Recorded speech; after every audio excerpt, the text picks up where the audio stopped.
The presenting sponsor of Moon Tower Soccer is FVF Law. To find out what makes FVF a different kind of injury law firm, you can visit fvf.law. Hello, friends. Thanks for listening to Moon Tower Soccer. This week, we will review Austin's 1-1 draw against Colorado. We will preview our first ever playoff match, and we will cover some other Austin FC news.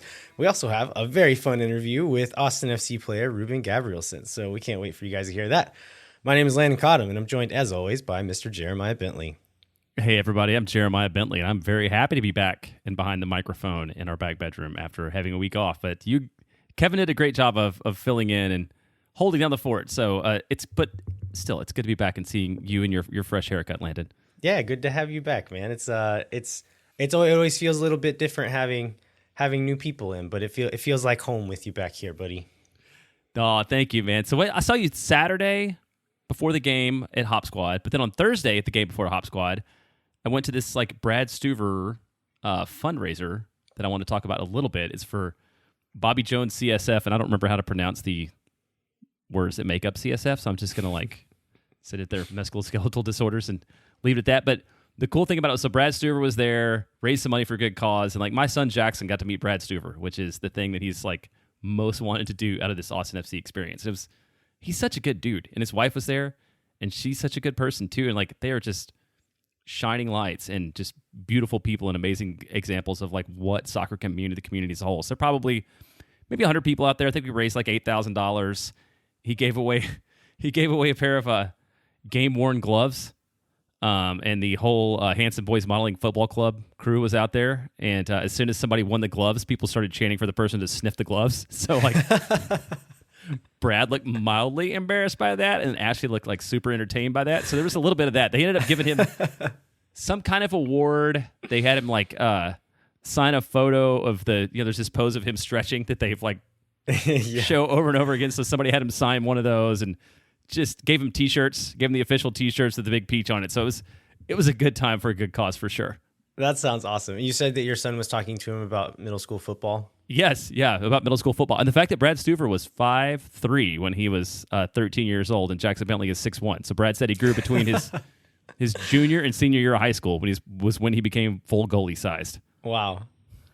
One other thing, talking about meeting people out in the wild, that we didn't get a chance to talk about this on the show because I think you were gone the week after it happened, but we had some listeners reach out. I think they live up in the DFW area, but they were going to be in Austin for a game. Big Austin FC fans, big fans of Moon Tower Soccer. And so they reached out, asked if we could meet up with them before the game while they were in town. So we went over to the stadium. They were kind enough to buy us a beer, but it was Claire and John. And so Claire is 14 years old.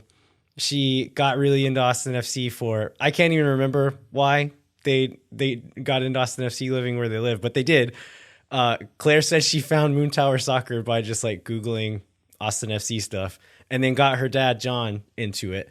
And it was just a lot of fun to get to meet them and kind of see their enthusiasm for the team. And then just it's an honor to kind of be part of their father-daughter bonding time. That's really, really special. And we're honored to be a part of that. Yeah, it was really cool and really humbling to see them there and meet them, and then to be excited about. I still don't understand how people are excited to meet us, but I appreciate that people are. But yeah, and take the picture, and I think they tweeted it out with some real sweet notes. Just we appreciate y'all, Claire and John, and thank you very much for following the show and caring so much about what we do.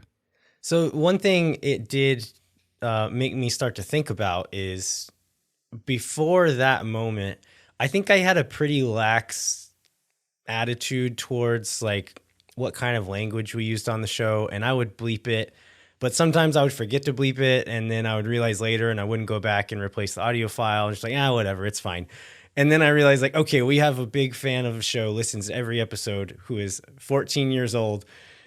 I was maybe we should be a little bit tighter with things like that. And then I saw John tweet something today that just smashed that all to pieces and makes me think we're fine, which is this is in response to a false 9 tweet, which that's a flag right there to say we're going in a certain direction. But it says that his wife from across the house yelled, If I hear our 14-year-old daughter say clowns or how is that even in position one more time, you two are not going to the game next week. You two sound like idiots. So if this is the kind of language that she's using during Austin FC games, I feel like what we're doing is probably fine, and John's not going to mind it too much. Yeah, I was thinking about the Gabrielsen interview and what you might have to bleep out of that, knowing that, but maybe it's all going to be okay.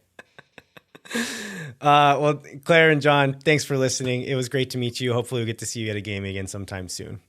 Let's jump into some Austin FC news. So the Austin FC Academy is back in action now. They played back-to-back days over this weekend. I got to go out to St. David's and watch like 3.5 games. And that was a lot of fun. And man, those kids can play. Like they're getting really, really good. Like I remember going out and seeing this group. The oldest group in the academy is now in the U17 category. A lot of these kids were on that original team that was like a U13 team. And going out and seeing that group play some, to see them like essentially like almost grown men and playing beautiful soccer, like really, really nice soccer at a really high level. It's been really cool to watch. And I think I came away from it with just like this really positive and encouraged outlook on the entire Austin FC project. Well, and I was just following on, from afar on Twitter, but the results are pretty good too, right? I mean, not that we're supposed to care only about results for academy kids, but it seemed like a lot of positive scores when you were tweeting. Yeah, so the Saturday games were against San Antonio FC. San Antonio always comes gunning for this Austin FC team. Like I think there is, as we saw with the US Open Cup this year and talking to guys like Harry and some other friends in San Antonio, there is a rivalry, even if it's only one way most of the time. Like San Antonio wants to beat Austin, and that has trickled down into the youth level as well. And there's some San Antonio kids who play on the Austin team now. So there's reasons for them to be a little bit upset with Austin FC. But in any case, those kids come gunning for Austin FC every time they play. And so because Austin was playing back-to-back days and they had Sporting Kansas City the next day, most of the starters for the game against San Antonio FC were the U16 kids. So like the younger year group of that combined U17 team. And so San Antonio scored 2 goals in the first half. In the second half, as Austin starts rotating in some of their older players, they start to come back. And Austin ends up getting the tying goal like on a header in like the dying minutes, like the last 1 or 2 minutes of the game. And so really exciting finish there. U15s come on and play. They end up beating San Antonio 6-1. But it was fun. The U15s is a group that I hadn't really watched yet, but Abner Zuniga is a player who had gotten a national team call up, and I hadn't really seen him play yet. So it was fun to get to watch him play. He's a tricky little number 10, really talented player. And then also Josh Wolf's youngest son is on this team. And one of the 6 goals was a beautiful free kick that he put top corner, like keeper never had a chance. But Gavin, the youngest Wolf son, not built like his brothers at all. Like his brothers are good athletes, but they're not big guys. Gavin is one of the biggest kids on the team and plays center back, left-footed center back, but also apparently a set piece specialist. So I think he'll be fun to watch going forward. And then on Sunday, I went back out to watch them play Sporting Kansas City. Austin dominated SKC in the first half and this was most of like probably like what would be as close to a starting 11 as you would get from this Austin FC team. They looked really good. Went up, I think they were 2-0 up. And then there was like just kind of a silly goalkeeper error that led to an SKC goal and let them back into it. They got another goal. It was 2-2.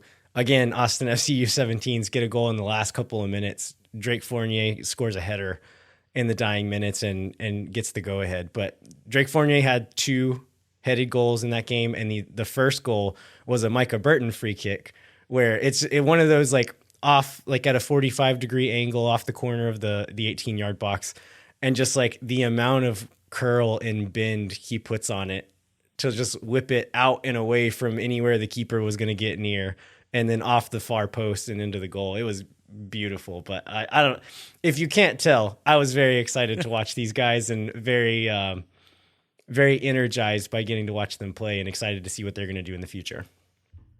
That's great. So speaking of youth players, so Irvin Torres is getting named to, he's the U16 Mexico squad, and he's also had a term with the U16 US team, correct? Yeah, he's gotten, I think, 2 call-ups to the U15 and then U16 US squad.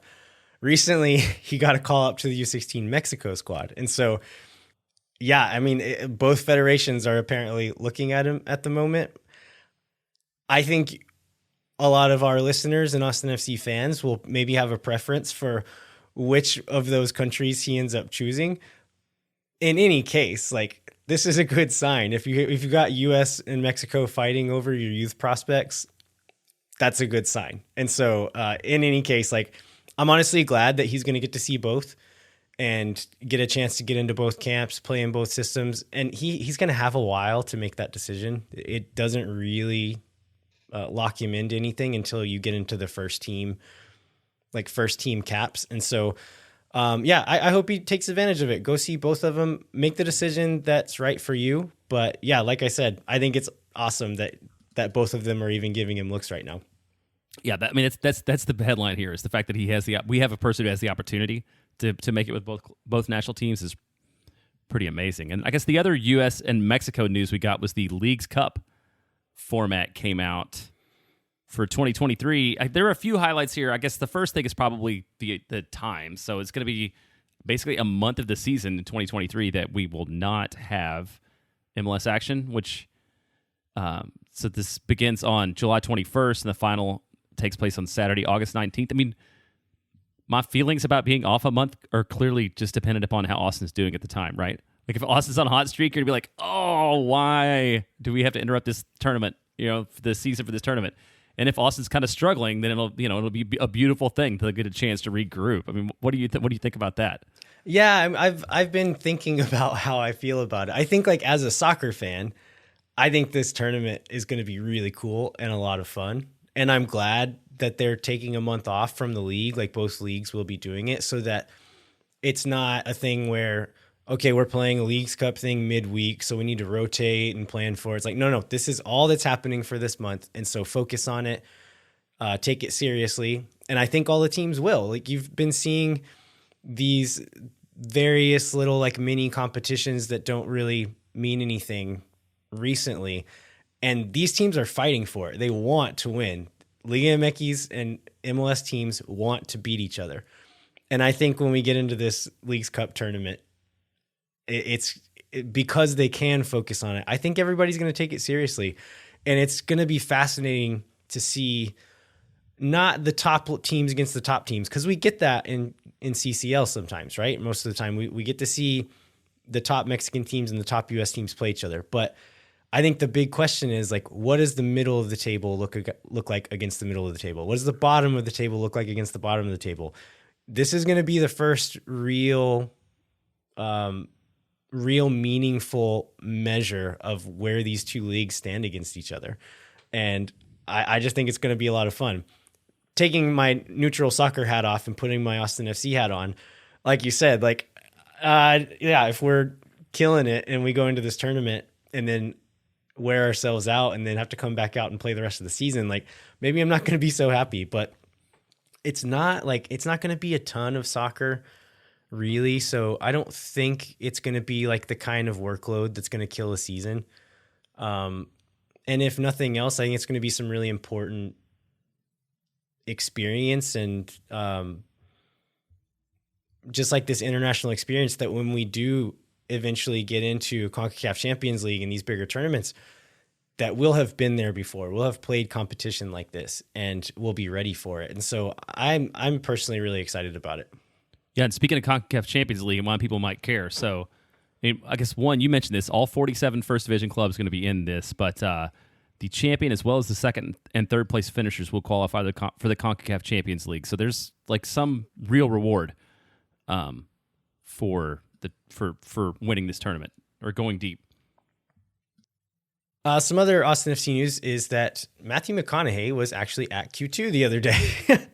He was all over the place. He was sitting. The first time I realized he was there, I saw him on the big screen sitting next to Verdissimo, the luchador. I was like, oh, okay, this is weird. But then later got to heard him on the broadcast when I did my rewatch, and then saw him in the capo stand. And I thought this was a funny tweet that the False Nine put out. It was a picture of Rigo and McConaughey standing next to each other on the capo stand. And the False Nine captioned the picture, "The Minister of Culture plus some guy named Matt." I love it. I love it. I did. It was good to see him there. And I guess I wonder what the interaction was like between Rigo and McConaughey, or did he even notice the other?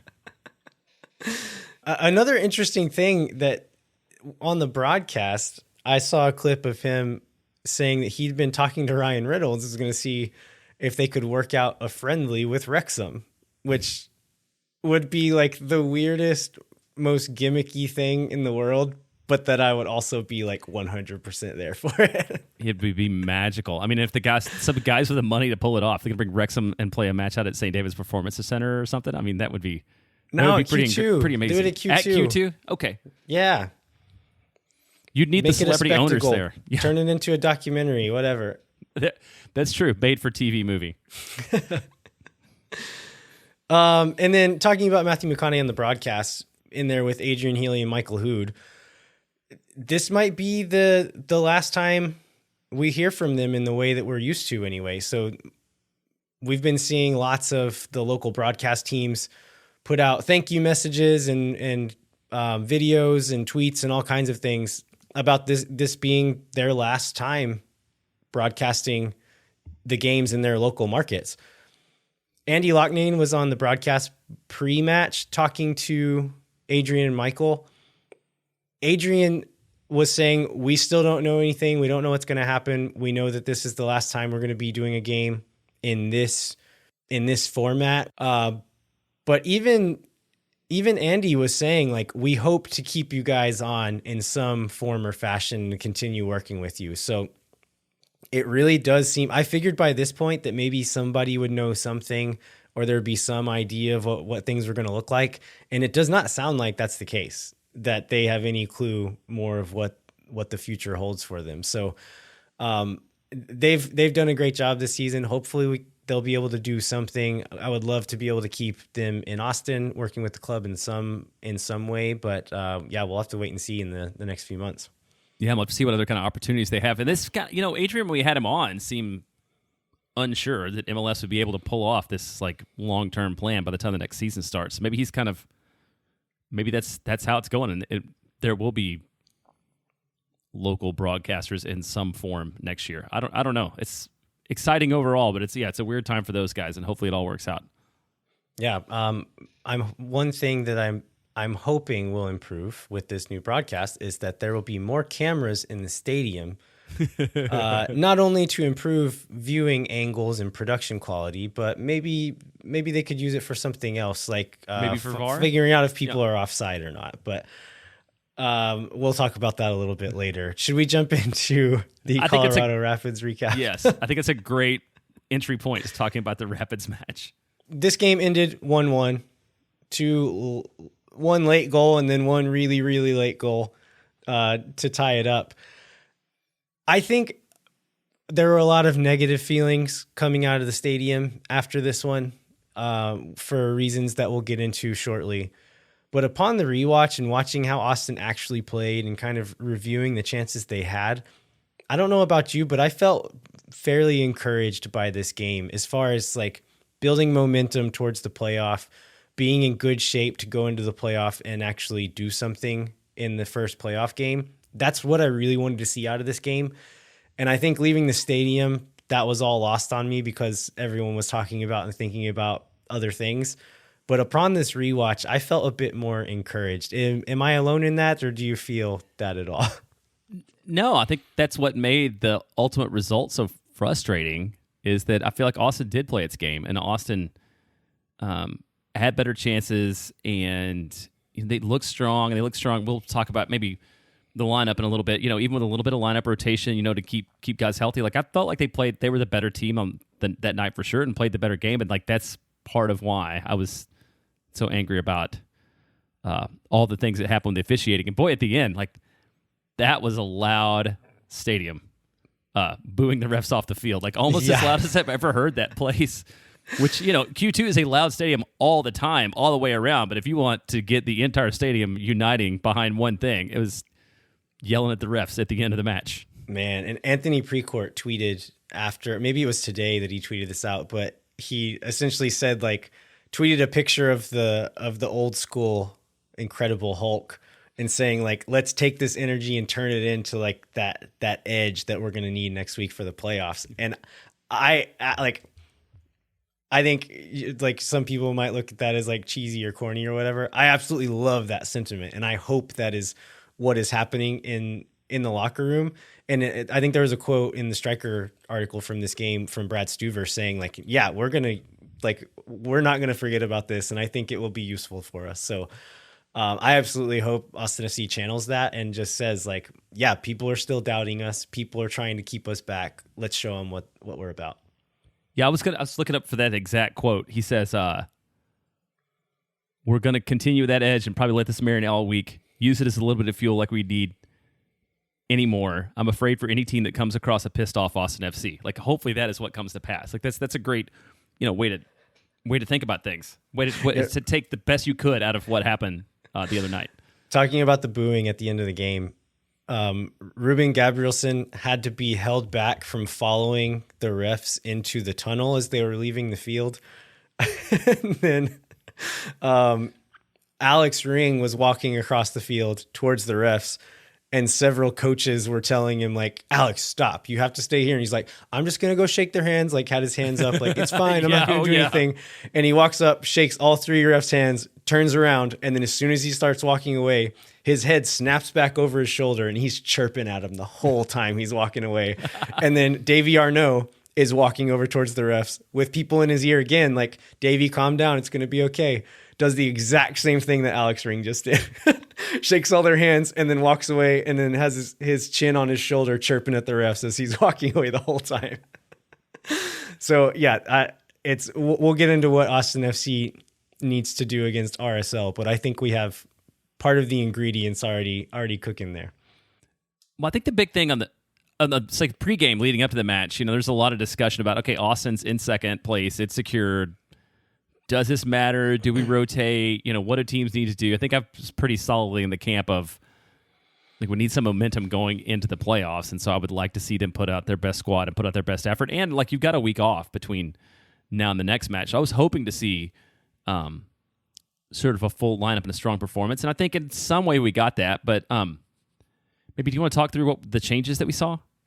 Yeah, so it was. I think really the main one we focused on last week was at right wing, whether you give Rigoni one more shot to kind of settle in, or if you get Finley in there, who we think should probably be the starter, did last week anyway, and just get him back in, getting reps with that first team. We didn't really talk about the midfield or striker, and that's what ended up changing in this game. So Johan Valencia gets the start over Danny Pereira at the 6, and then Moussa Djitte starts over Maxi Ruti at the 9. As far as rotating for rest and for legs, that didn't seem to make sense to me. I kind of we knew it was going to probably be at least a week, if not like 7, 8, 9 days between this game and the next game. And so I don't think it makes sense to rotate for legs. I had a conversation the day before the game, and I can't say too much about what the conversation was or who it was with, or I'm going to get myself and somebody else in trouble. But this person said something to me about what they thought the lineup was going to be that seemed very odd at the moment to me. But once I saw the lineup come out, I was like, oh, this makes sense. And so with context clues, what I read into this lineup is that there are some subs that you can put into certain positions on this team that do more or less the same thing as the person in front of them, just slightly different. I think there's two positions on this team and two players who play those positions on this team that you can put into the game, and it changes the way Austin FC plays the game. It changes the style. It changes what is possible in this team. I think those two positions are what we saw rotated here. And so Johan Valencia at the 6 instead of Danny Pereira, that changes what this team looks like. It changes. They're very different players. Johan Valencia being more of like a pure 6. And then Djitte and Urruti. We've seen enough of those guys. Like, everyone knows what the difference in those guys is. And the way that that position is used in the team is different with when those two guys are on the field.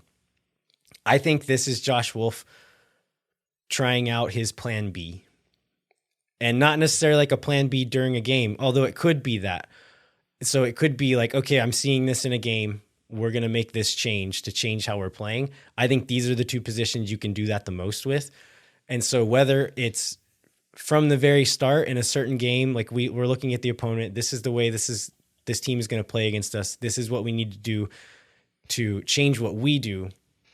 Or midway through a game, if you want to throw a guy on and change what we're doing.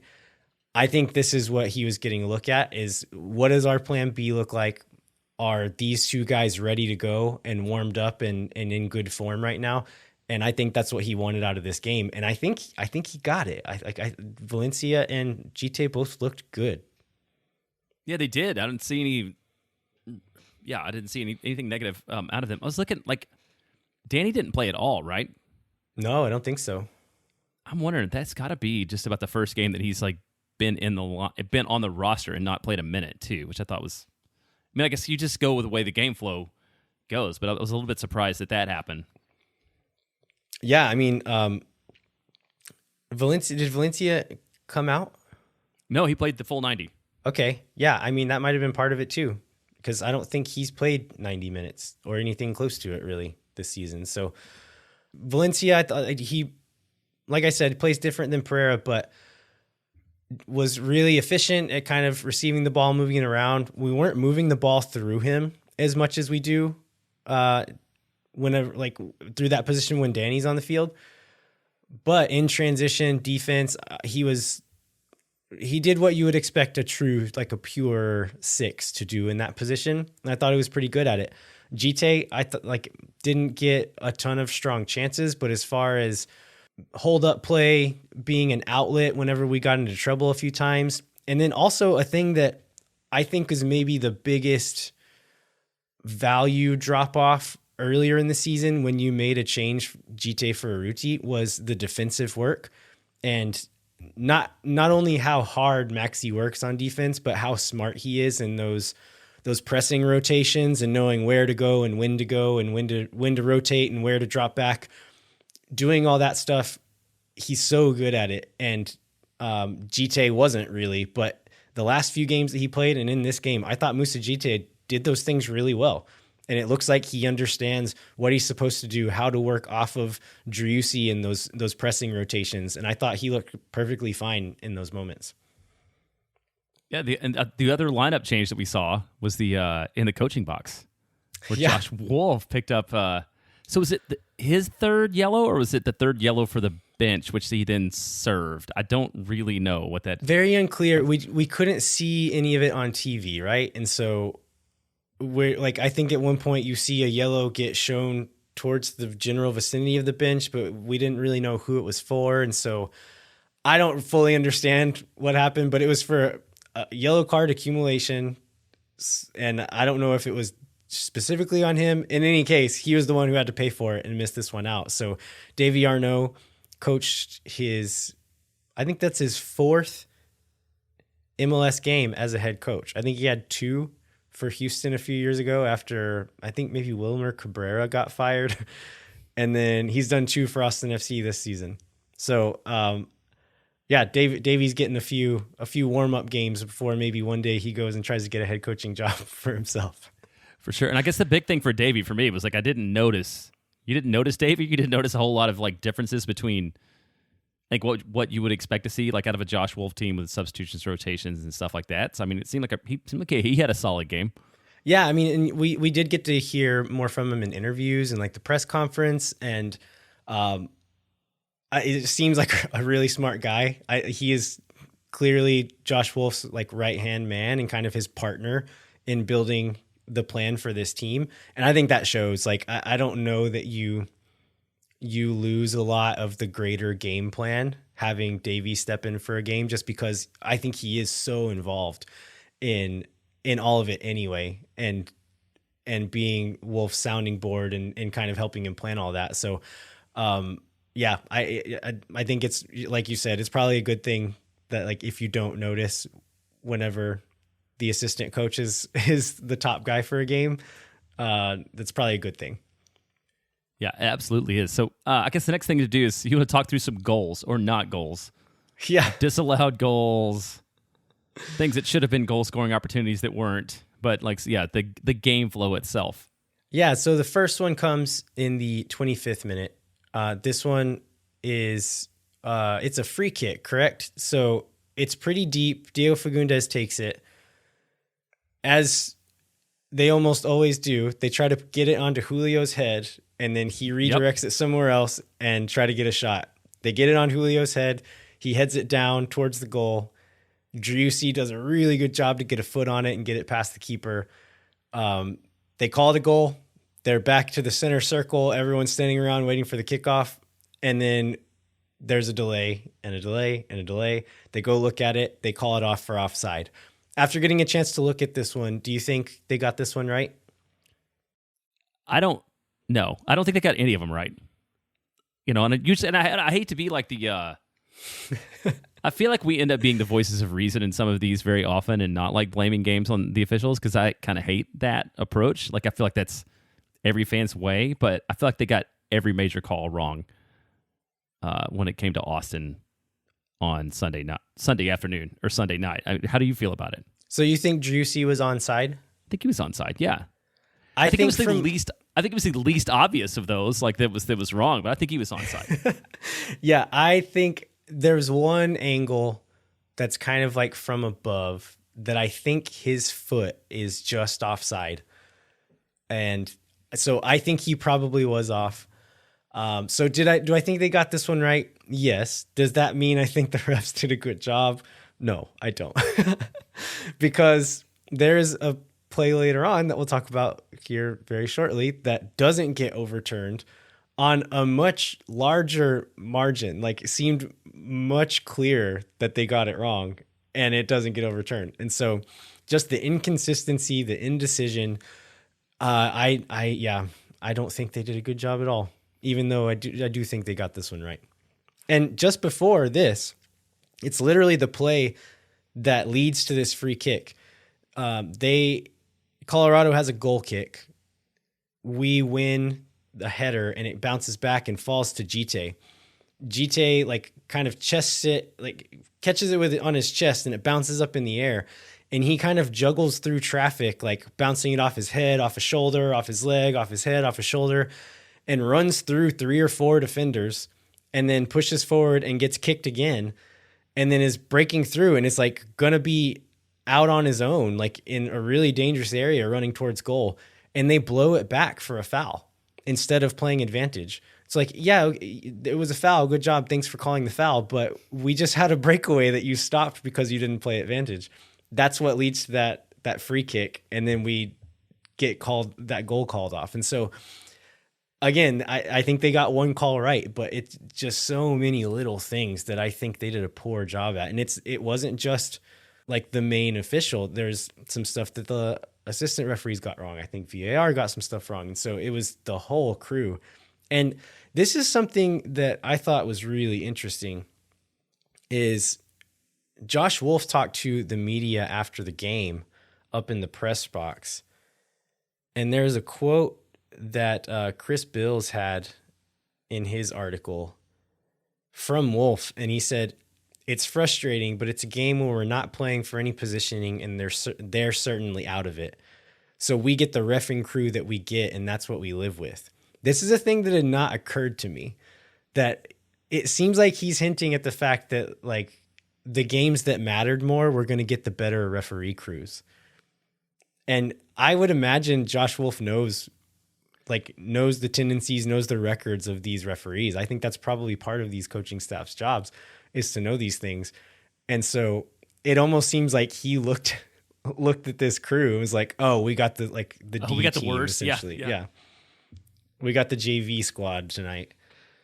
But that's something that never really crossed my mind. I kind of figured it was just like they just kind of randomly mixed them up, but like they don't do that for the playoffs, right? They'll actually review records and like how good these guys do during games, and the best refs will get to do the playoffs and then eventually the final. And so I think it'll be telling once like the assignments get called for the playoffs. I'm going to be surprised if we see this guy's name calling a playoff game. Yeah. I think we've hopefully we're done with this crew for the rest of this season after the way that this performance went on Sunday. So there's not a ton of big chances until later on in the game. Austin finally gets their goal in the 81st minute on a penalty kick. This is after we make some subs and Felipe gets fouled in the box.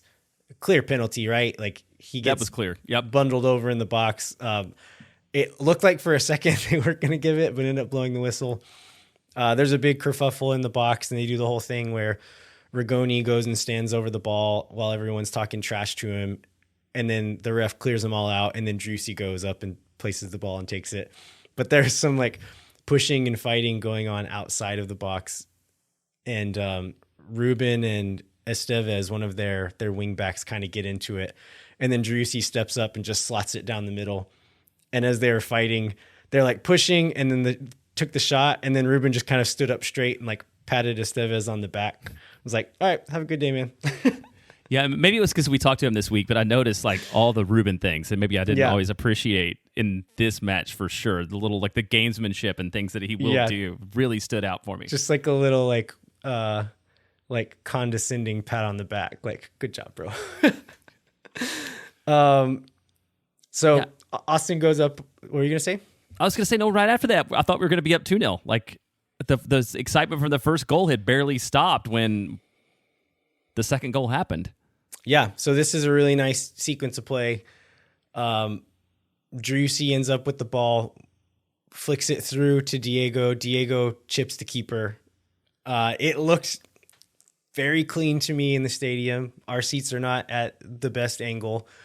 But I then later saw some cell phone footage of the right angle, and then the actual TV angle was not terrible, but the assistant referee in the moment calls Diego offside. They look at it. It's not the best angle. It is like tough to see, but if you're comparing this call and the one that they did overturn the call on the field for Driussi's first goal that gets called back, I think this one is the much clearer error. And they don't give it, don't overturn it, and goal doesn't count. And they made one of these awful like pro statements after the match. That's like, oh, we didn't see anything or whatever. Not sufficient evidence. Blah blah blah. It's like, just don't say anything. Nobody needed that statement. So a little later in the game, this is, I think around the 90th minute, somewhere around there, maybe a little after. Driussi gets sprung on a breakaway. Do you remember who played that ball through for him? I do not.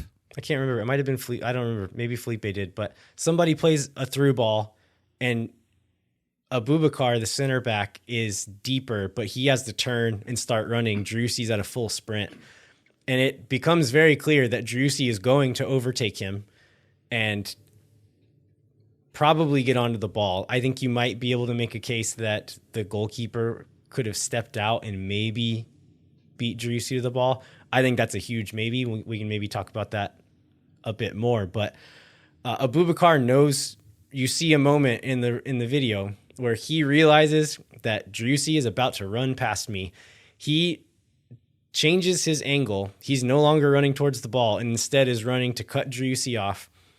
Driussi tries to kind of like dip past him, and he puts a shoulder into Driussi's back and knocks him over. No call in the moment. And then they pause and review it because it's a red card opportunity. Therefore, they can review this and could have gone back and given a red card for it. Chose not to again.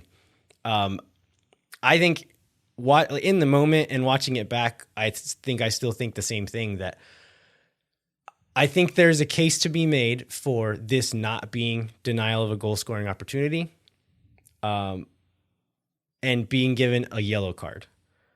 I do not think there's any case to be made for the fact that this is not a foul. For it to be nothing. No, I mean, yeah, it's very, very red card looking to me on the field and on every Twitter replay I've watched of it, video replay of it. I mean, because it's just, he's in his back, like you said. He realizes he's getting beat and like takes Driussi down. I mean, does Driussi make a meal of it? Sure, that's like what every good attacking player does when they have the chance to do so. But it seemed like a solid red card to me. Of course, Andrew Wiebe was mixing it up with Austin FC fans today, and I think he argued like 4 different reasons why it wasn't a foul. None of them being the reasoning that PRO actually gave, which was they thought there was, quote, insufficient contact. And I'm like, if that's not enough contact, then like what is a foul if that's not a foul? And it wasn't like a tackle or like a football tackle. It wasn't the most egregious of fouls, but if a guy abandons his path towards the ball and veers into another player who is obviously running past him, and another, like one of the arguments is like that looks shoulder to shoulder, like that. Shoulder to shoulder doesn't mean you can just run through somebody if you touch them with your shoulder.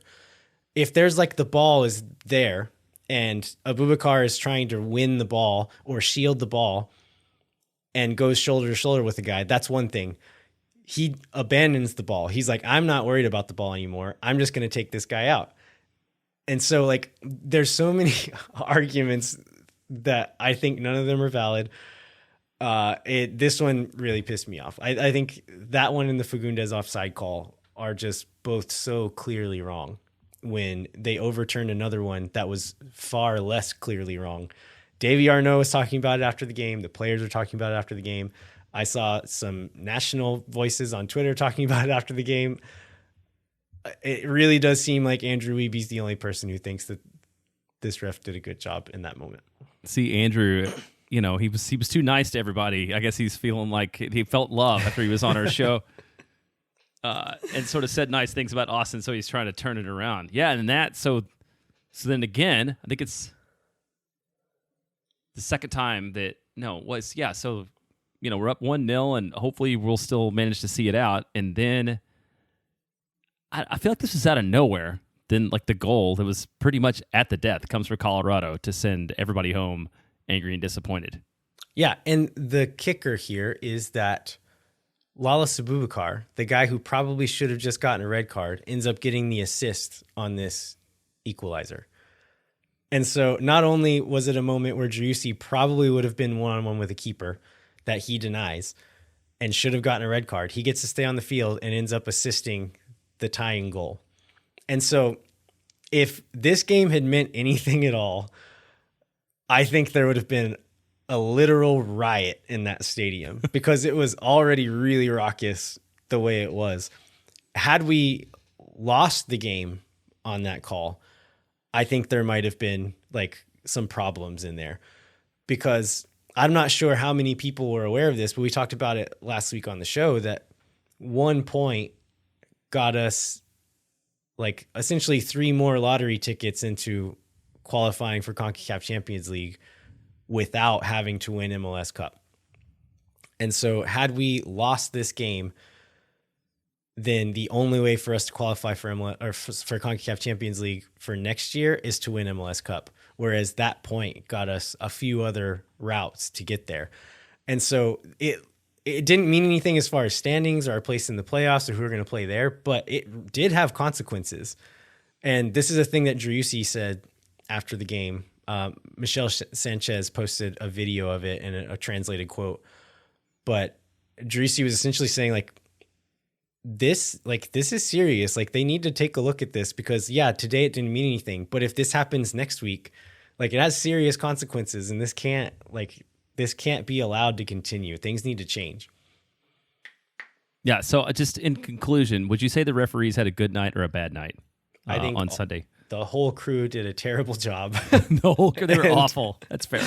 And I want to, whenever they post these things, I'm not sure how far ahead they assign these games to the refs. I imagine they're already doing it now, but I really do want to look at all of their names and see if any of them get playoff assignments.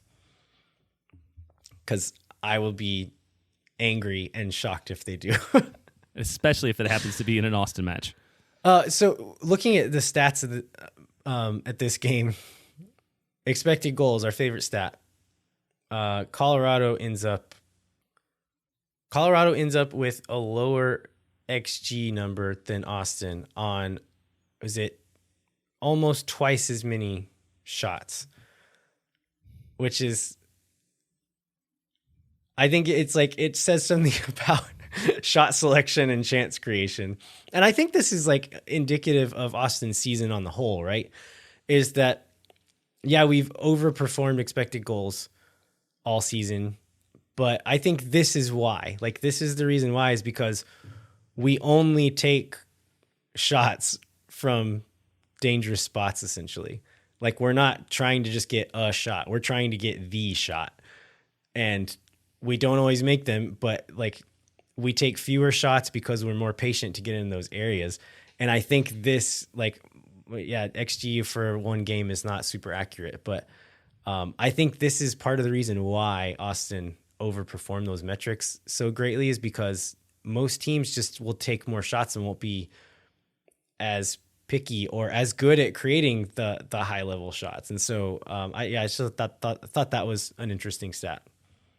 Yeah, and if you look at the shot chart on FotMob or wherever else, like, Austin's is really tidy. I think 8 of our 9 shots are from inside the box, and Colorado's are just like spraying balls in from all over the field. So I'm not surprised that they had a lower XG out of that. But it does, to your point, it does show that, like, Austin had a plan that it seems like we executed on better than the final scoreline would happen to show.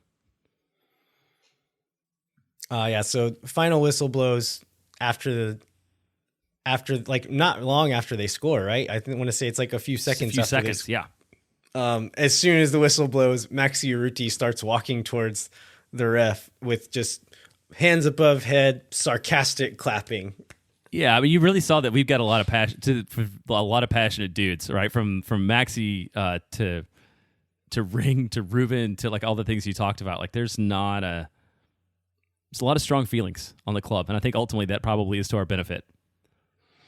Anything else you want to talk about this game, Jeremiah? No, let's get on to talking about the playoffs. All right, yes. I mean, let's take a break, and then let's get on to talking about the playoffs and talking to Ruben. Yeah, so we've got a preview of the upcoming playoff game against RSL, and then that interview with Ruben. So hang tight. We'll be right back with more Moon Tower Soccer.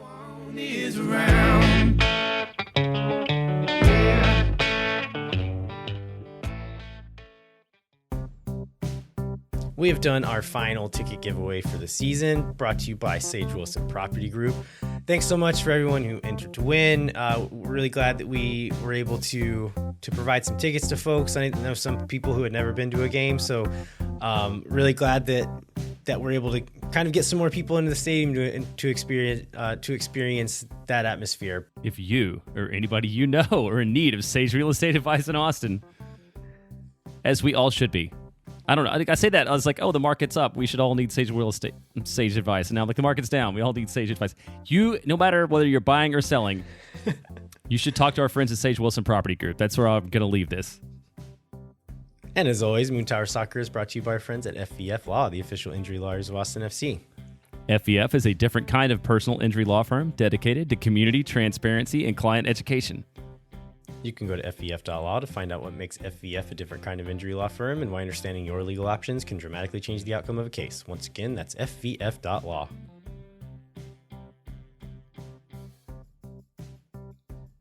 And we have a new sponsor. This week, Moon Tower Soccer is also brought to you by Manscaped, who is the best men's below-the-waist grooming product. These products are precision-engineered tools for your family jewels. I've been excited to read that ever since we got the copy.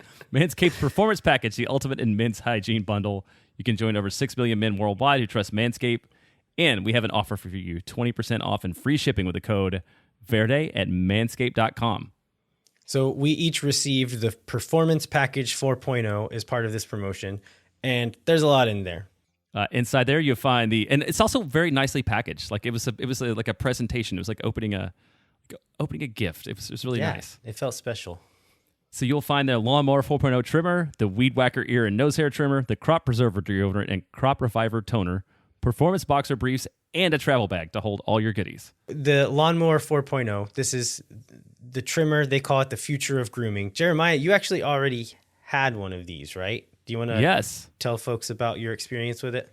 Yes, I will be happy to give a free testimonial for somebody who's also sponsoring us, because I have owned the Lawnmower 4.0 for about, 3 or 4 months, and it's very different and better than any other razor that I've owned. And actually, I mostly use it for my beard. I don't know why we only talk about below the waist grooming, but like it's a great beard trimmer, and it's a great trimmer all the way around. And yeah, I've loved it even before I found the opportunity that we would have to do a little work with Manscaped. Beyond the Lawnmower, the Performance Package 4.0 also includes the Weed Whacker nose and ear hair trimmer, which is also waterproof and provides this proprietary skin-safe technology, which helps reduce nicks, snags, and tugs and those delicate nose holes.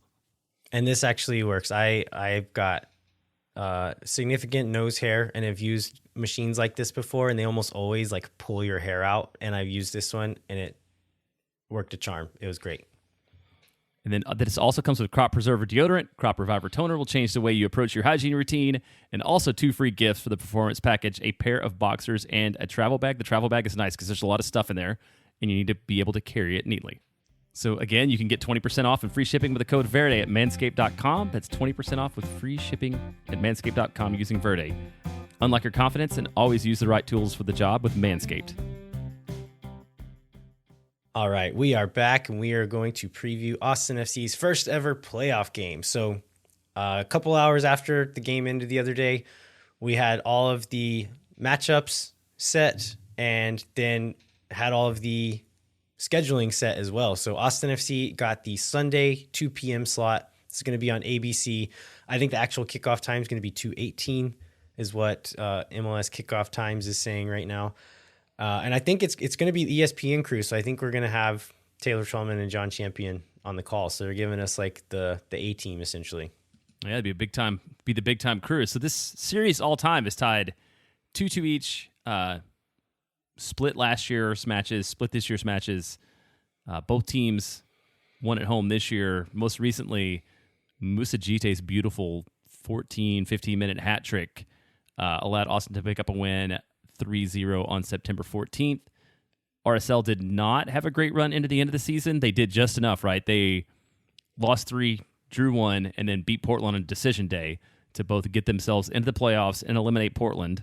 And I think, what was it, like none of the Cascadia teams who have played in the like whatever the number is, like the last 7 championship series or whatever, are going to be a factor here because they all missed the playoffs. Yeah, so looking at the 7 teams in the West who made the playoffs, I think there are only 2 who were in the playoffs last year, which is really weird. But talking about RSL doing what they needed to do, before that, the last time we played them, Pablo Mastroeni said to the media, like, we're going to prioritize our home games. And so much so that Jefferson Savarino, their best player, did not travel to Austin for that midweek game, stayed home to rest for their next home game. It seems like that ended up paying off for them. So this is a player that Austin hasn't seen this year. So that's going to be, I guess, a card up RSL's sleeve. That Austin has not played this guy yet, and he's been really good for them.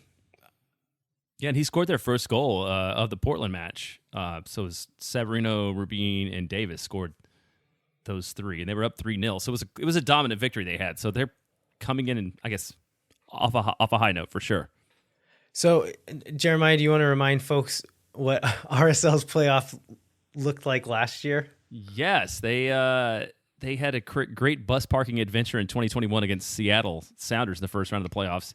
They were outshot 22-0, managed to hold Seattle to a 0-0 draw and then won the game on PKs, which is probably the most cynical performance I think anybody's ever seen. So hopefully we will not get that kind of outcome again from RSL this year against Austin. Yeah, it's not really the way that they've played this year, but we know that they can because we saw it last year. But I don't. As far as what we're gonna see from them this year, they've kind of switched back and forth between a 4-4-2 and a like a back three, kind of like a 3-5-2 look. And so I was going back and like looking at the lineups and when they played 4 at the back versus when they played 3 at the back and who was in the team that day. And I had kind of a theory as to why, but I reached out to Hayden Nielsen, who's of the Royal Riot podcast, who we're actually going to be on later this week to do a little preview on their show.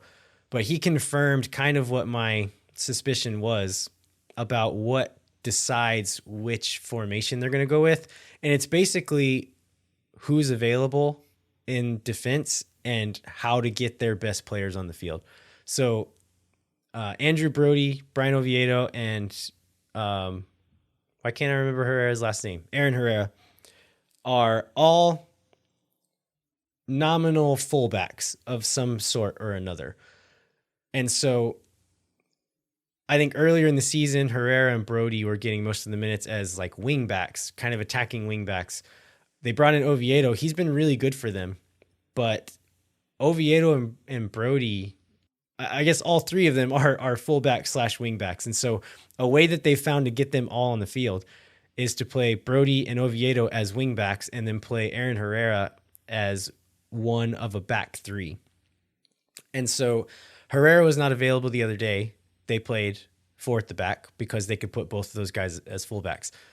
But the last time that Herrera was available, they played him as that back three. That's what Austin saw last time we played them. And this is what Hayden from the Royal Riot thinks we're going to see in this game on Sunday is a back three that includes Aaron Herrera and then Brody and Oviedo on the wings. So this is that back three look that we saw against Austin last time. And it's the look that made Josh Wolf think this is the perfect game for Moussa Djitte. Put him on, he scores a hat trick. So is there an argument, if we think that RSL is going to give us that back three look, is there an argument for starting Moussa Djitte from the beginning and trying to take advantage of that earlier in the game? I would like to see that. I feel like this is the game to flip that script and like let Moussa Djitte have the opportunity. I mean, he just started this past week, but I mean, with the way he lined up against them, I think you get as much time as possible out of Moussa Djitte, and then if you need it, you get the little change of pace from Maxi, like kind of like we saw on Sunday. I could definitely see this being a Moussa kind of game. Yeah, I mean, before Sunday, seeing him play against Colorado, and then I don't remember what the last game he started. It's whatever the game after RSL was. He got the start in that game as well. He looked good. I think my concern and my kind of complaint about Djitte was that, yeah, he's looked okay in these substitute appearances, but as far as managing a game from the beginning, I don't really trust him to do it. I think in the last few appearances, he's earned my trust in that, and we'll see if he's earned Wolf's trust in that, because I think it's still a little bit risky if you start him and they end up playing a back four, and maybe that look isn't as like the defensive look isn't as conducive to Moussa Djitte bossing that back line again. Like, does that throw off the whole game plan? Does it ruin the game plan? Is having Maxi's defensive effort for the first 60 minutes, would that be a better plan? And then you put Djitte on against a tired back line. Like, I think there's still a lot of questions there that would make me nervous about starting him. But with these last few performances that he's put in, it would make me much less nervous than it would have before then. Yeah, that's exactly how I feel about it. After seeing what he's done over the last few weeks, it's like if we need to move things around in the second half and like transition, like I don't think he's not a detriment to the team. Like, we're not losing so much that we can't wait until like halftime or 60 minutes and sort of turn things around if for some reason we don't get the formation we expect. So I would absolutely be okay with that. Yeah, I don't think we'll see it. I'll be okay with it, but I still think we're going to see Maxi Urruti get the start. Because I think just because of kind of the flexibility, it's the guy who's gotten us here. He can still lead that line in the press, give us the defensive effort, all the work that he does. If that look is there, or if we just need a change of pace or whatever, we can still put Musa on and maybe put him on just a little bit earlier than we would have otherwise, maybe at 60 minutes instead of 70 or 80. But I wouldn't put money on it, but I still think we'll see Urruti get the start. What about at the 6? Do we think Valencia has forced his way in, or do we think this is what I said earlier and just kind of preparation for plan B? Yeah, I think Valencia was fine, but I don't see any way that Danny doesn't start a playoff match at home. Like he's been too much of a factor for the team this year and too much of a part of this club's identity that when needing to take a win here at home, that it's not Danny. Yeah, I agree. I think there is, like I said before, I think there is a potential game in the playoffs where they might be the right choice for a start. But I think in this one, I really do think we're going to see the standard 11 that includes Finley on the right wing, Urruti up top, Danny in the midfield, and then just kind of the same folks that we've been seeing for most of the season. Yeah, I mean, to your point, like if the other lineup is like Plan B, you feel like this is the match where you roll out Plan A, right? I mean, this is a team that I think so. On paper, like there's all the reason to believe we just like throw our best 11 out there and give our best performance, and don't have the worst officials in the history of the world. That Austin should be able to pick up this win. It's not like going to LA and needing to change things up or whatever. Yeah, and so talking about parking the bus, like I think against a team that does that, maybe you do start Valencia over Pereira just to be that guy in transition to kill any counters. RSL typically, like they can do that, but they typically have not really played that way. They like to play wide, like through the flanks. Brody, I was saying he's been playing a wing back, but if you look at kind of like average positions throughout a game, he's pretty much playing as a winger a lot of times. He'll be like one of the highest guys, like pushing that line up the right side there. And it gives Herrera the ability to kind of push up and be a little bit more involved in build up. And so they really do push numbers forward. And so I think this is a game to play like the best 11, dance with who brought you. Speaking of them playing up the flanks, I was looking up some stats. Jeremiah, guess who's first in all of MLS in accurate crosses? Accurate crosses. Well, if it's not RSL, I don't know who. Like, I feel like this is a loaded question. It's the New England Revolution. Oh, okay. But second place is RSL. Okay. Guess who's first in MLS in inaccurate crosses? I'm going to go with Austin. It's RSL. Oh, RSL. I love it. All this to say is that RSL crosses the ball a lot. Yeah, I got it. And so I think on our day, we'll handle that just fine. Like, that doesn't worry me a ton. If they're getting into the inline and getting in behind us and starting to play balls back across, like, that's where I get worried. But if it's just crosses from wide into the box, I'm okay with that. So as far as what we need to do to beat them, I think, we need to match their work rate and intensity. On Extra Time, the episode that came out today, there was a listener question that was like, how did RSL make the playoffs? Like, they're not good at some things. They give up a ton of chances. Like, how did they get there? And Matt Doyle said, quote, they execute really hard, which is a weird sentence, and I'm not sure that he meant to phrase it that way, Yeah. But it makes a lot of sense. He did not say they execute well. He said they execute hard. And so they make mistakes, they give up chances, but they do everything they do on the field is done with conviction and effort and belief, and they do it 100 miles an hour, 100%. And so I think Austin needs to match that. We were talking about being pissed off from the game the other day. You take that anger, combine it with just the fact that Q2 is going to be a madhouse for that game. Like, the energy, think about the energy for just a normal game at Q2. Think about that LAFC game where it felt elevated on that day. It's going to be bigger and higher energy than any of these things. And so add that into it, add the fact that Austin seems to thrive on these games that like are kind of big. People are doubting them. I don't think we're going to have a problem matching them with intensity and effort in this game. Yeah, I love it. I cannot imagine how exciting it's going to be in that, how pumped everybody's going to be in that stadium. So it'll just be a matter of being able to match that effort and intensity and doing it in a controlled way. And Austin's done a lot of that this year, done more of that clearly this year than last year. I think the other thing that they need to do is just take their chances. Like I said, RSL is going to give up good chances. They will do that, but then they are also going to do everything they can, 100 miles an hour, to try to stop you from taking advantage of that. And so whenever we get that chance, we need to bury it. We need to take advantage of every opportunity we get. Otherwise, I think we could very easily become another victim of the like RSL expected dog. Like if they're going to fight us. And if we don't take advantage of these chances, we could fall victim as many teams have this year. Yep. Oh gosh. Yes. Let's hope that doesn't happen. I don't want this to be our last preview. Yeah. Not this way. Not like this, guys. Not like this. All right. Anything else, Jeremiah, before we go to our interview? No, this interview is super fun, and I just loved it. I love Ruben, and I love for people to be able to hear it. Yeah, for so long, I mean, I have my favorite players to watch on the team, but people would ask like, no, who's your favorite player?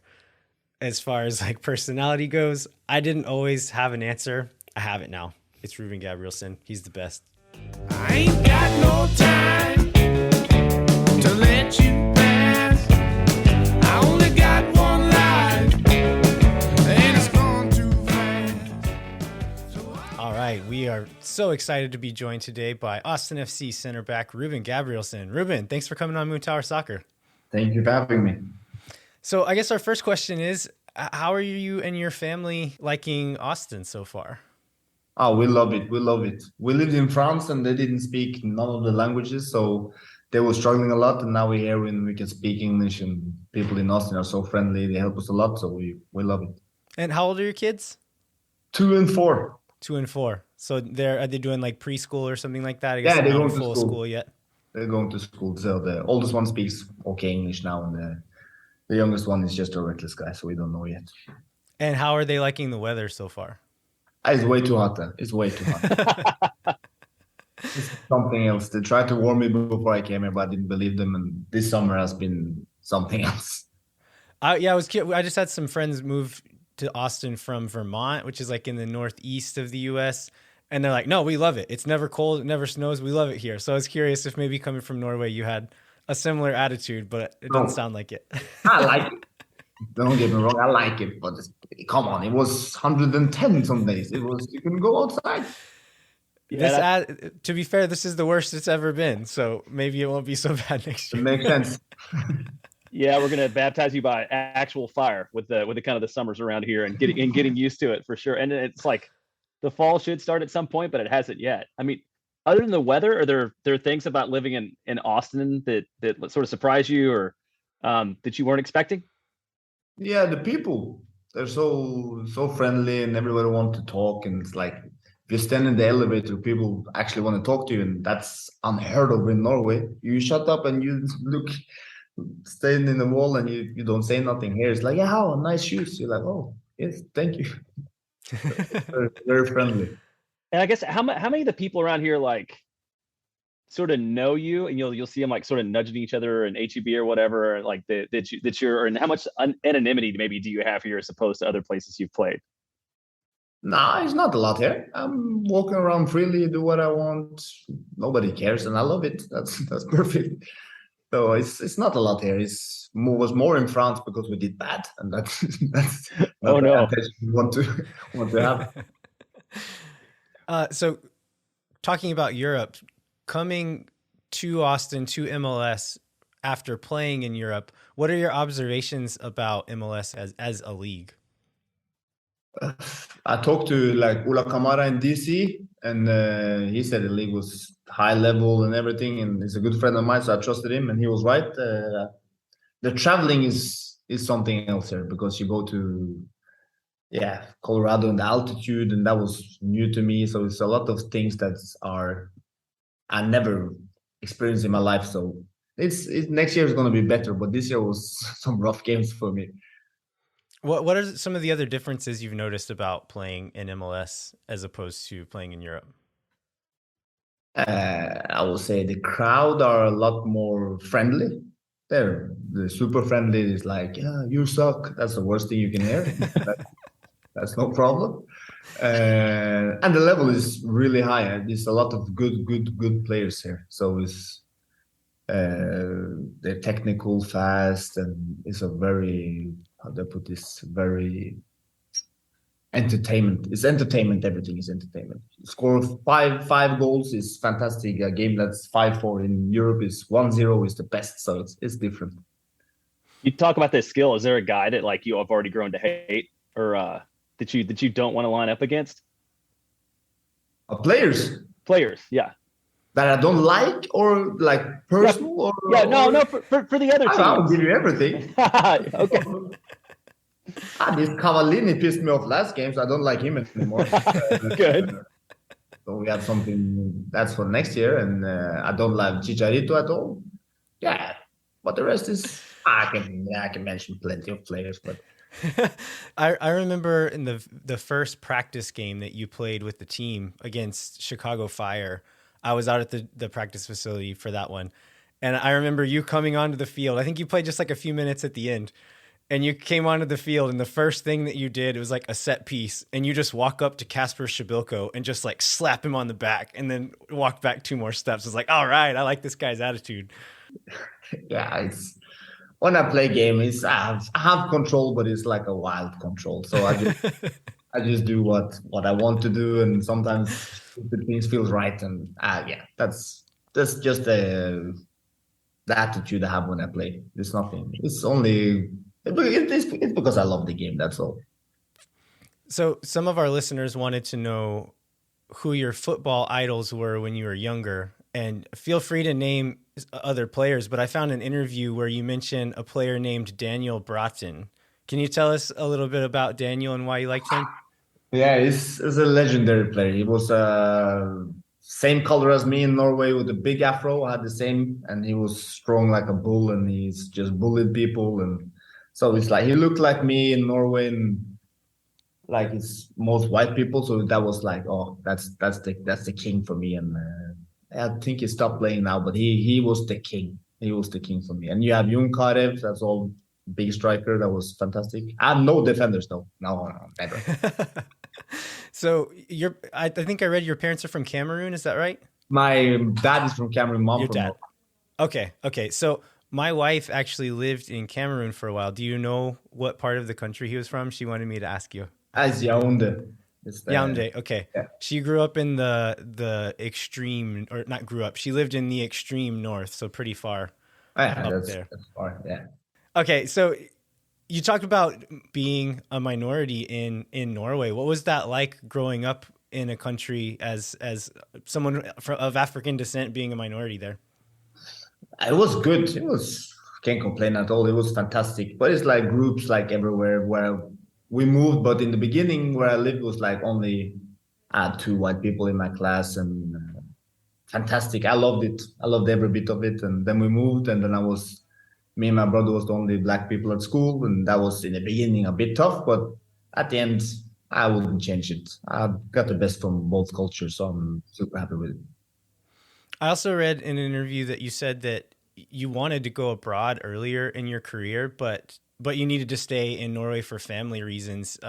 Is that the case, and is that what led you to end up going to France later on in your career? Yeah, I have a brother that is sick, and my mom was sick. She died of cancer, so I was like the head of the family, and my dad died of a heart attack. So it was not the right time for me to leave. I had to stay there and take care of my family, and I did that. And when everybody was back on the feet, I said, okay, now it's my turn to live my dream, and I did it, and I'm still doing it. So I'm super happy. Yeah, it's great to hear. Saw that video that was released recently by the club where you're talking about your mother, and it just seems like you have a really beautiful outlook on it all. Just like you got to have that great last moment with her. Yeah, it's how many people doesn't have that? So you need to take like I was lucky, and I had a fantastic mom for many years, and when she passed, of course, don't get me wrong, we was not happy about it, but yeah, it's hard to say. It's harsh. I'm a harsh guy to say this. I'm either black or white. You have to move on with the positive attitude, and that's what my family does. That's what we learn to do. So I know if I was sad and crying all the time and didn't play football, she will come down from heaven and beat my ass. So I was simple choice, simple choice. Let me just get rid of the ass whooping and smile and be me. Well, it seems like you've taken advantage and made the most of what your career has offered you. So I think she would be proud of you. Oh, 100%, 100%. Well, I know. So in the RSL game, when Musa scored his hat trick, you made some beautiful offensive moves to play a big part on the third goal there. And I know you played the attack some as a kid. So do you ever have like dreams to going back to being an attacking player? You know, are you happy as a defender? No, I played midfielder until 2014. 2015 is my first year as a defender. So I have it in me, but I was not good enough to be a midfielder. So they dropped me down, and I found my feet there, and I'm much better there. But I enjoy playing up, much more fun. You can lose the ball, and yeah, it's no risk. You can do what you want up there. If you lose, you lose. It's simple. But as a defender, you always have to be pessimistic, negative, and yeah. Yeah, I guess that's true. When you lose the ball at center back, everybody notices, right? Exactly. As a midfielder, you do what you want. I will try everything, step overs and everything if I was a midfielder. You had some really good moves on that goal there. The run up and then the pass and the run into the box and the little layoff to Musa. Did you tell Josh afterwards, like, hey, think about it, give me a try? Nah, I think you see me training every day.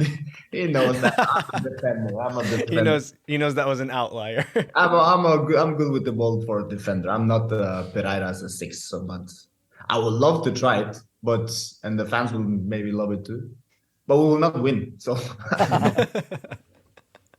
This is another question from some of our listeners, and they're asking if you had to pick one of these players to have your back in a fight, who would you choose? And the two options are two of the beefiest players on the team, Romagna and Djitte. So if you're in a fight and you have to choose one partner, who are you choosing? Oh my gosh.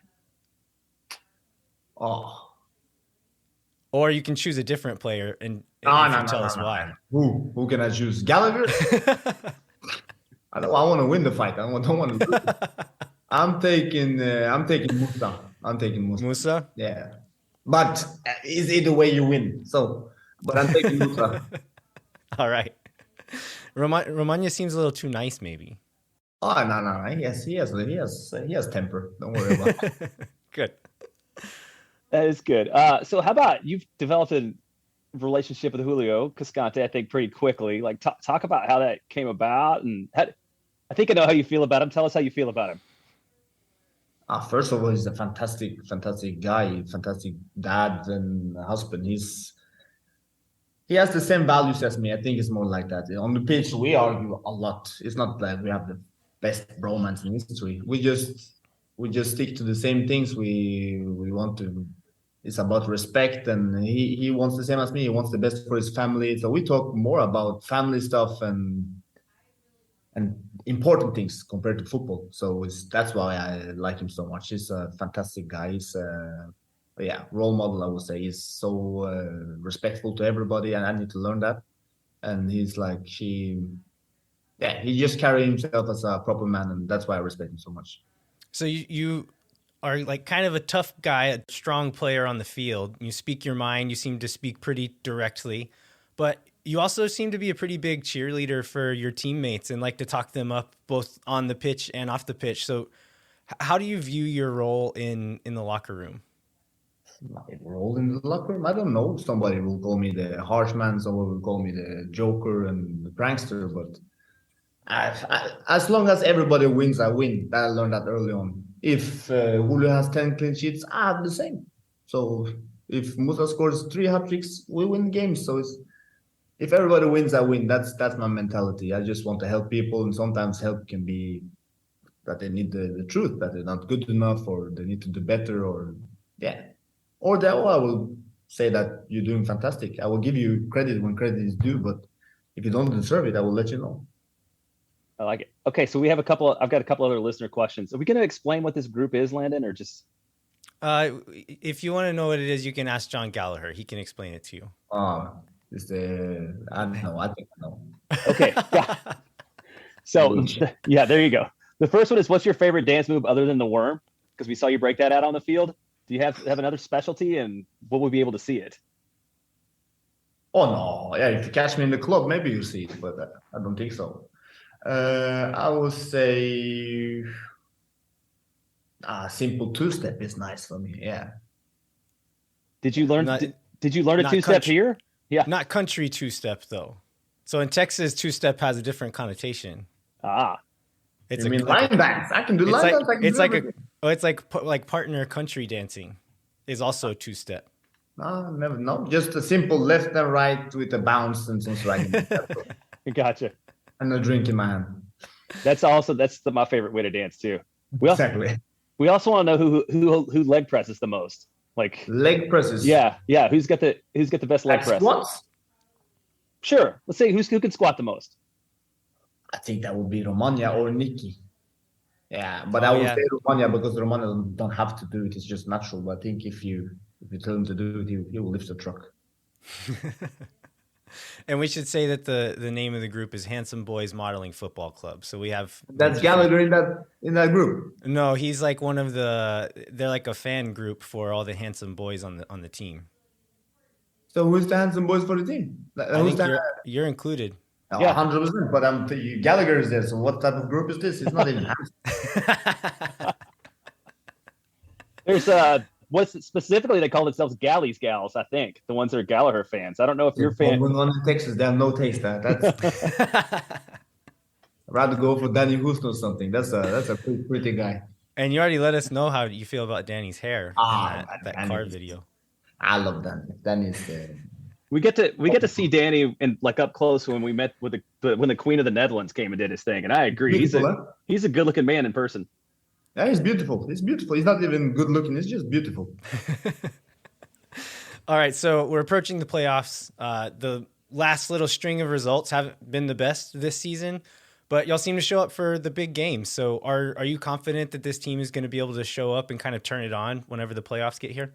Yes, I am. We had a talk about it the last couple of games that we've not been good enough, and if you was happy about what has been about the second place, if we satisfied, and we agreed that we're not satisfied at all, and now we need to turn it back on again. And the training these 2 days has been fantastic. It's been intensity and some oomph to it, like a bit of fighting, and so the passion is back. But I think maybe some of us got a bit too happy with the second place. And because everybody doubted us, so when everybody doubts you and you prove them wrong, you're like, I told you. But we're not done yet. And I saw that this week we're back. All right, good to hear. All right, so this playoff game will be it'll be the first real opportunity for penalty kicks to decide a game. Do you want to be in the first 5? Do you think you can pull that off? Yeah, 100%. Of course. I'd rather me miss than, for example, Nick Lima. All right. Well, Ruben, that's all we have for you. Thanks so much for joining us, man.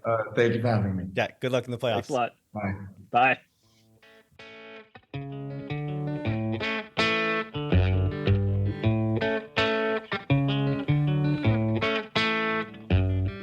Where your love sank in. All right. We would like to thank Ruben Gabrielsen one more time for joining us. We'd also like to thank Austin FC for making him available and kind of setting that up for us. And to our Patreon members who sent us in some of these questions that we asked. We're on a bit of a tight schedule within this time. So there's a bunch of other questions I really wanted to ask him that we just didn't really have time to. But I was really happy with what we got out of it anyway.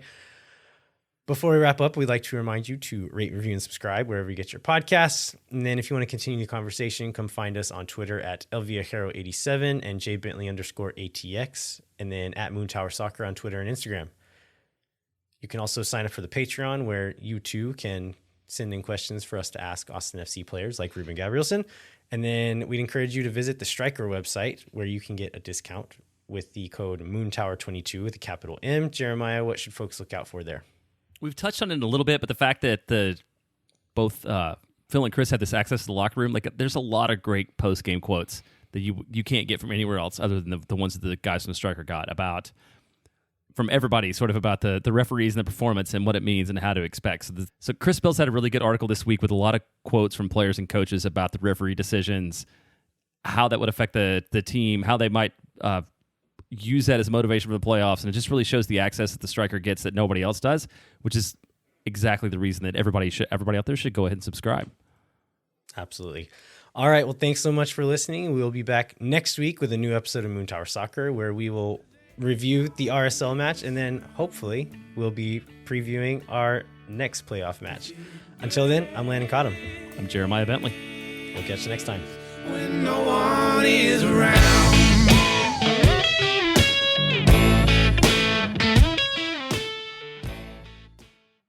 Thank for nothing, see you never. La gente. Oh my God.